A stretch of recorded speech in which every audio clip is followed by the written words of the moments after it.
Isang mapagpalang umaga po sa ating lahat. Ang topic natin ngayon ay patungkol po sa Exodus chapter 20 verse 1 hanggang 6. Patungkol po ito sa babala ng Diyos o batas na ibinigay ng Diyos kay Moises na huwag gagawa ng anumang imahe na sa langit o nasa silong ng langit o lupa upang ito'y sambahin, sapagkat ang Diyos kasi ay mapanibughuin.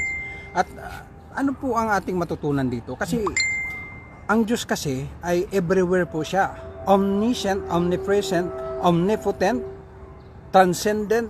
Ibig sabihin, hindi katulad siya ng nilikha ng tao na mayroong lugar lang kung saan mo nilagay, hindi siya makakalakad at hindi siya makapagbigay ng advice sa'yo kasi wala naman siyang bibig.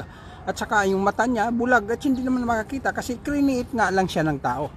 Kaya gusto nung nating maintindihan bakit marami pa rin tumangkilik, sapagkat ang gusto ng tao mayroon silang Diyos-Diyosan. Bakit Diyos-Diyosan? Ano ibig sabihin ng Diyos-Diyosan? Ibig sabihin na kaya mong manduhan, kaya mong diktahan. Yun po ang ibig sabihin ng Diyos-Diyosan. Pero kung ang tunay na Diyos, dapat ikaw ay magpapasakop, magkaroon ka ng vertical relationship sa Kanya. Pag mayroon kang vertical relationship sa Kanya, madali na po yung horizontal relationship, yung pakipagkapwa, pagmamahal sa kapwa. Kaya yun po ang isang katotohanan sa